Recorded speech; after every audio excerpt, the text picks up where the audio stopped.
पहले समझते हैं इसको रीड कैसे करेंगे या लिखेंगे कैसे। रेशियो को हम लिखते हैं A/B। अब यहाँ पर आप A और B की जगह कोई भी वेरिएबल्स ले सकते हैं, पर ये दो डॉट्स बनती हैं ऐसे बीच में, ये होता है रेशियो का साइन। इसको हम इस तरह से लिखते हैं A/B। इस तरह से आप इसको रीड करेंगे। इस टू का मतलब होता है दो डॉट। रेशियो हम जनरली तब यूज़ करते हैं जब हम दो क्वांटिटीज़ को कंपेयर करते हैं आपस में। रेशियो को आप ऐसे समझ सकते हैं जैसे हमने एक फ्रैक्शन लिखा, तो इसको मैंने A/B कर दिया, मतलब ये मेरा न्यूमरेटर का काम करेगा और ये मेरा डिनोमिनेटर का काम करेगा। मीन्स मैं रेशियो को फ्रैक्शन फॉर्म में भी लिख सकती हूँ, पर लिखना नहीं चाहिए। पर जस्ट टू अंडरस्टैंड, जब हम क्वेश्चन सॉल्व करेंगे तो काफ़ी क्वेश्चंस कंपैरिजन वगैरह के बिल्कुल रेशियो के वैसे ही चलेंगे जैसे बेसिस हमारे फ्रैक्शन के सोल्यूशन के हैं। जो हमारी पहली टर्म होती है इनको हम बोलते हैं terms. A and B are terms of ratio. तो जो पहली टर्म है उसको एंटीसीडेंट बोला जाता है, और जो सेकंड टर्म होती है, this is the second term, इसको कॉन्सिक्वेंट बोला जाता है। A car cover 72 kilometres in 2 hours. और एक ट्रेन है जो 120 किलोमीटर्स कवर कर रही है 3 आवर्स में। Find the ratio of the speeds. अब हमें यहाँ पे रेशियो ऑफ स्पीड का मतलब है स्पीड्स को हमें कंपेयर करना है, किसकी, कार और ट्रेन की। तो इसको लिखेंगे कैसे। सबसे पहले हम निकालते हैं स्पीड ऑफ कार, पहले निकालते हैं। तो स्पीड का फॉर्मूला हमें पता है, डिस्टेंस अपॉन टाइम होता है। तो कार कितना डिस्टेंस कवर कर रही है, 72 किलोमीटर्स, और कितने घंटे में, 2 आवर्स में। तो इसको आप सॉल्व करोगे, स्पीड की यूनिट होती है किलोमीटर पर आवर। ये पर का मतलब होता है अपॉन, तो किलोमीटर के अपॉन में आर है तो इसको किलोमीटर पर आवर बोला जाता है। और इसको हम काट देंगे तो ये 36 आ गया, तो इसकी स्पीड होगी 36 किलोमीटर पर आवर। फिर हम निकालेंगे speed of train. Speed of train का अगेन सबसे पहले फॉर्मूला लिखेंगे, बाद में उसकी न्यूमेरिकल वैल्यूज लिखेंगे। डिस्टेंस अपॉन टाइम, डिस्टेंस हो गया 120 किलोमीटर्स और टाइम हो गया 3 आवर्स। तो ये कट गया, 40 आ गए यहाँ पे, और ये हो गया 40 किलोमीटर पर आवर। अब वो बोल रहे हैं find the ratio of the speeds. तो रेशियो ऑफ स्पीड मतलब speed of car is to speed of train, which is equals to 36 is to 40। अब हम कभी भी रेशियोज को इस फॉर्म में नहीं छोड़ेंगे। अगर वो इससे सिंपलेस्ट फॉर्म में सॉल्व हो सकती है तो हम सिंपलेस्ट फॉर्म में सॉल्व करेंगे। हमें एक चीज़ ध्यान रखनी है, हम अगर रेशियो में किसी भी नंबर को ऐड कर सकते हैं, किसी भी नंबर को सब्ट्रैक्ट कर सकते हैं, किसी भी नंबर को मल्टीप्लाई कर सकते हैं और किसी भी नंबर को डिवाइड भी कर सकते हैं। तो यहाँ पर हम इन दोनों का कॉमन फैक्टर देखेंगे, यानी हम HCF देखेंगे। तो आप देखोगे यहाँ पे 4 HCF आएगा। आप रफ में वो सॉल्व करके चेक कर सकते हो कि 36 और 40 का HCF आएगा 4। तो 36 को भी मैं 4 से डिवाइड कर देती हूँ और 40 को भी मैं 4 से डिवाइड कर देती हूँ। तो ये आ जाएगा 9:10। ये आपकी फाइनल रेशियो हो जाएगी, बिकॉज ये फर्दर अब सिंपलर नहीं हो सकती। जैसे हमने छोटी क्लासेस में कि हम रेशियो जब हम फ्रैक्शन निकालते हैं, जैसे A अपॉन मेरा B एक फ्रैक्शन है, तो अगर मुझे इसको रिड्यूस्ड फॉर्म में करना है तो मैं इसको इसके HCF से डिवाइड कर देती हूँ, ऊपर और नीचे। ये हमने छोटी क्लासेस में पढ़ा है। ऐसे ही जब हमें रेशियो को सिंपलेस्ट फॉर्म में कन्वर्ट करना होगा तो मैं इसको इसके HCF से डिवाइड कर दूंगी, A और B के HCF से। विच रेशियो इज ग्रेटर, जैसे हम फ्रैक्शन में कंपैरिजन करते थे सेम हम वैसी मैनर में करेंगे। अब जैसे 4:7 है या 5:8 है, तो मैं इसको फ्रैक्शन फॉर्म में लिख लेती हूँ और यहाँ पे लिख देती हूँ इसको भी फ्रैक्शन फॉर्म में। अब हम फ्रैक्शन फॉर्म में कंपैरिजन कैसे करते थे, क्रॉस मल्टीप्लिकेशन मेथड या बटरफ्लाई मेथड। तो हमेशा नंबर ऊपर की तरफ जाएगा, ये चीज़ आपको ध्यान रखनी है। 4 के पास 8 चला गया और 5 के पास 7 चला गया। अब ये हो गया 32 और ये हो गया 35। हमें पता 35 बड़ा होता है, तो 35 कौन सी रेशियो की तरफ आया है, 5:8। तो यहाँ पे आप इस तरह से इसका रेशियो लिख दो, साइन सेम। और 32 किस साइड पे आया है, 4:7 की तरफ। तो ये आपका आंसर हो गया। इसी तरह से आप इसके बचे हुए पार्ट्स भी सॉल्व कर लेंगे। अब ये थर्ड क्वेश्चन में अगेन हमारे फ्रैक्शन फॉर्म में ही आ गया। अगेन हम ये 4th क्लास से करते आ रहे हैं, तो आई डोंट थिंक सो यहाँ पे कोई प्रॉब्लम होगी। सबसे पहले हम इस पार्ट को ले लेते हैं। तो ये हो गया 6/15 इज इक्वल्स टू 2 अपॉन, इसको आप इस ब्लैंक को आप x ले सकते हो या ब्लैंक भी रख सकते हो। तो यहाँ पे x ले लिया। अब इक्वल्स टू के अपोजिट साइड्स पे जब भी इस तरह के क्वेश्चंस आते हैं हम क्रॉस मल्टीप्लिकेशन करते हैं, यानी नीचे का ऊपर चला जाएगा इस तरह से। तो ये हो गया 6 into x is equals to, बीच का इक्वल्स टू का साइन एज इट इज रहता है, और ये 2 इंटू हो गया 15। अब ये 6 यहाँ पे मल्टीप्लाई हो रहा है, तो इक्वल्स टू की दूसरी साइड जाके इसका अपोजिट साइन हो जाएगा, x यहीं रह गया, 2 इंटू 15 एज इट इज रह गया। अब ये 6 यहाँ पे मल्टीप्लाई हो रहा है, तो ये अपोजिट साइड जाके डिवाइड हो जाएगा, प्लस का माइनस, माइनस का प्लस, मल्टीप्लाई का डिवाइड, डिवाइड का मल्टीप्लाई। इस तरह से अपोजिट साइंस चलते हैं जब हम इक्वल्स टू की साइड को चेंज करते हैं। तो ये अब हो गया 2 3 और ये हो गया 3 5 तो x आ गया मेरा 5, यानी ये ब्लैंक हो गया मेरा 6/15 इज इक्वल्स टू 2/5। अब ये मेरा ब्लैंक 45 है। अब आपकी मर्जी, आप किसी को भी ले सकते हो। जैसे आप 6/15 is equals to blank upon 45 ले लो, इसको आप y ले लो।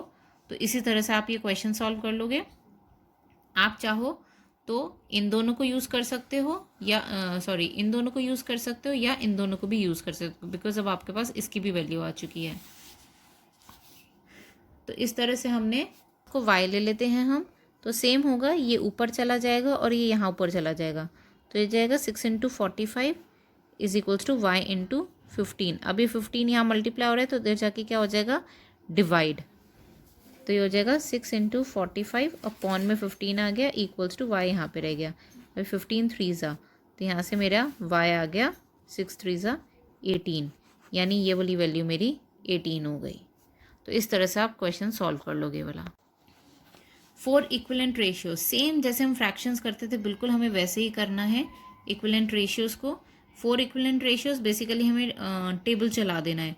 जैसे 12:15 है, तो अभी मैंने आपको बताया कि रेशियोज़ को हम मल्टीप्लाई डिवाइड सब कुछ कर सकते हैं किसी भी नंबर से। तो यहाँ पे आप लिख दोगे फर्स्ट इक्विवेलेंट रेशियो, पूरे वर्ड्स लिखेंगे आप, शॉर्ट फॉर्म नहीं यूज़ करेंगे। First equivalent ratio will be, इसको 2 से मल्टीप्लाई कर लो रेशियो को दोनों साइड्स पे। तो ये हो गया मेरा 24 इज टू 15 2 30। तो पहली रेशियो ये हो गई। फिर लिख दो second equivalent ratio is equals to, second में हम इसको रेशियो को 3 से मल्टीप्लाई कर लेते हैं। तो ये 12 3 हो गया 36 इज टू 15 3 हो गया 45। ये सेकेंड हो गई। ऐसे ही थर्ड निकाल लेंगे और ऐसे ही फोर्थ निकाल लेंगे। फोर्थ ऐसे ही थर्ड में हम 4 से मल्टीप्लाई कर देंगे दोनों रेशियोज़ को, 15 × 4। तो ये 12 4 हो गया 48 इज टू 15 4 हो गया 60।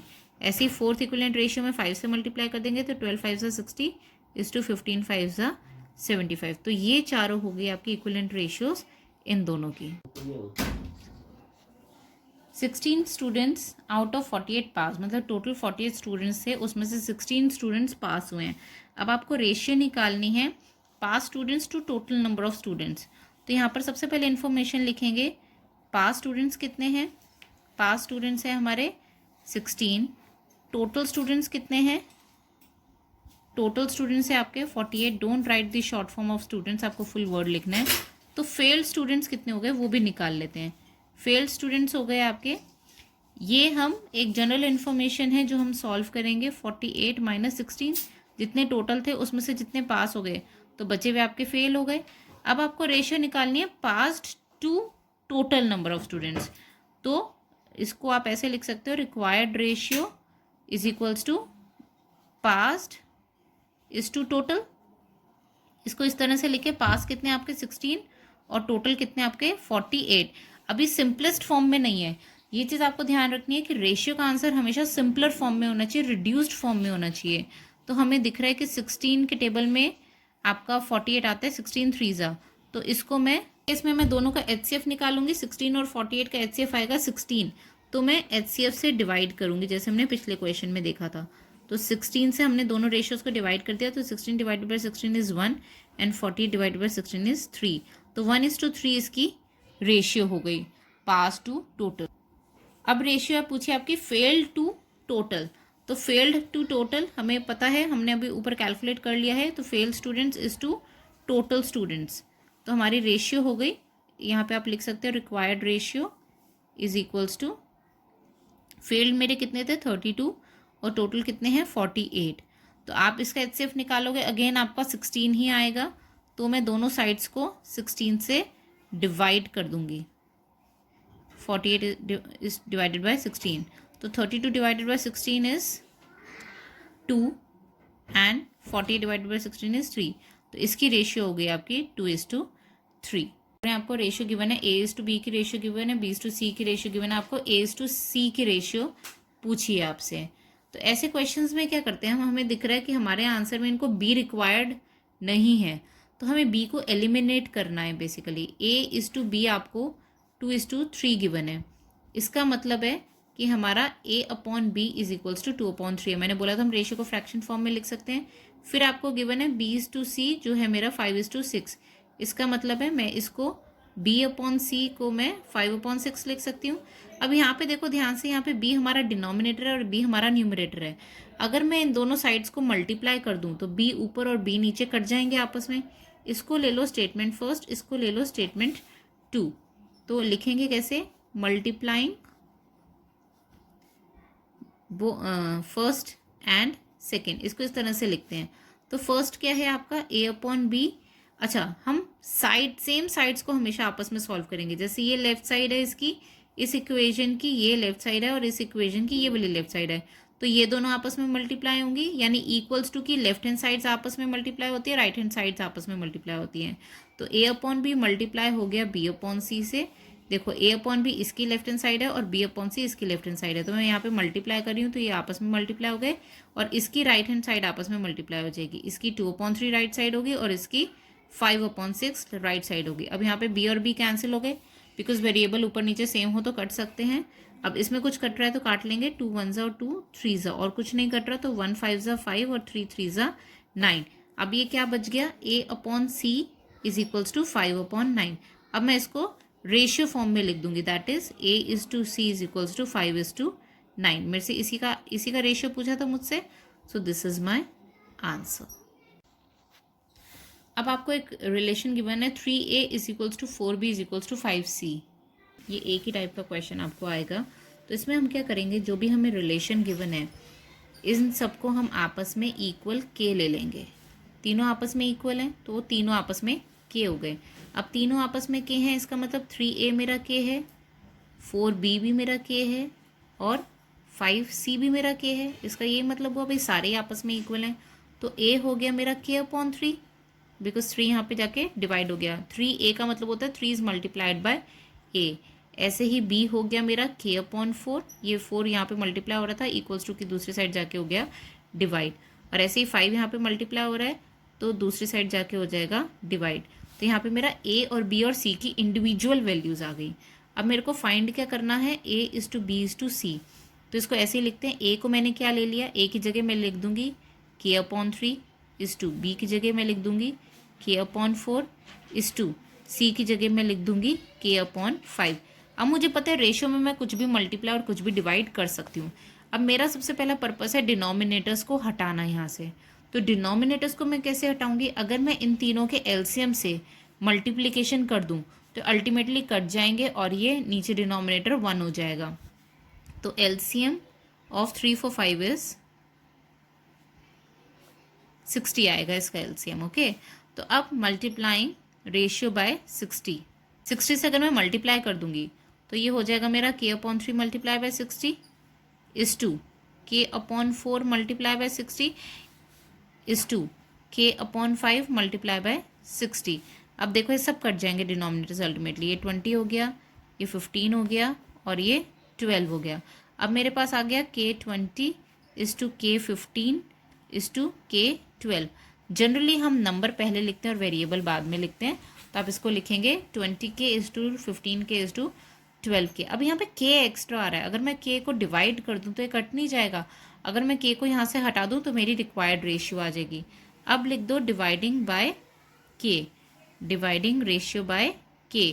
तो ये हो जाएगा k20 divided by k is to k15 divided by k is to k12 divided by k। तो ये भी कट गया, ये भी कट गया और ये भी कट गया। तो मेरी रेशियो आ गई 20 is to 15 is to 12। This is the required ratio. तो ये मेरा a is to b is to c की वैल्यू आ गई। दिस अब 8th क्वेश्चन में वो आपको रेशियो गिवन है, a इज टू b का रेशियो गिवन है, b इज टू c का रेशियो गिवन है। अब आपको कंबाइंड रेशियोज पूछा है, तो this is again an interesting question. आपको a इज टू b का रेशियो गिवन है, अगर मैं इसको फ्रैक्शन फॉर्म में ले जाऊंगी यानी a/b हो गया मेरा 3/4। ऐसे ही आपको b is to c given है जो है आपका 5:7। तो इसको अगेन मैं रेशियो फॉर्म में ले जाऊंगी यानी b/c इज इक्वल्स टू 5/7। अब मुझे अगर a is to b is to c का रेशियो गिवन है, वो मैं कब कर सकती हूँ, अगर मैं इन दोनों b की वैल्यूज़, यहाँ पर b की वैल्यू 4 है और यहाँ पर b की वैल्यू 5 है, तो अगर इन दोनों b की वैल्यू सेम मैं कर देती हूँ तब मैं रेशियोज़ को कंबाइन कर सकती हूँ। तो अब मैं क्या करती हूँ, यहाँ पर अब ये 4 है और ये 5 है, तो इन दोनों को सेम करने के लिए अगर मैं इसका एलसीएम निकाल लूँ तो पॉसिबल है। तो एलसीएम ऑफ 4 और 5 है 20। ये सब आपका रफ वर्क रहेगा एलसीएम वगैरह कैलकुलेशन का। तो एलसीएम आपका 20 हो गया। अब आप क्या करो, ए अपॉन बी को, जो 3/4 है मेरा, इसको हमें पता है फ्रैक्शंस को हम ऊपर नीचे किसी भी नंबर से मल्टीप्लाई कर सकते हैं। तो मुझे अब ये बी को इसमें चेंज करना है, 20 बनाना है। तो बी मतलब नीचे का नंबर 4, इसको मैं 5 से मल्टीप्लाई कर दूंगी तो मुझे ऊपर भी 5 से मल्टीप्लाई करना पड़ेगा। This is a basic concept of fraction जो आप 4th क्लास में पढ़ चुके हो। तो दिस इज़ 15/20। ऐसे ही मैं बी अपॉन सी को करूँगी। बी अपॉन सी मेरा 5/7 है। अब यहाँ पर मुझे बी को मुझे 20 बनाना है, तो मैं किससे मल्टीप्लाई करूँगी, 4 से। तो ये बन गया मेरा 20/28। अब देखो यहाँ पर बी मेरा 20 है, यहाँ पर भी बी मेरा 20 है। तो अब मैं इसको कंबाइन करके लिख सकती हूँ, A/B/C इज इक्वल्स टू ए की जगह मेरा 15 आ गया, बी की जगह यहाँ पर भी 20, यहाँ पर भी 20, यानी बी मेरा 20 हो गया और सी मेरा 28 हो गया। सो this is the required ratio.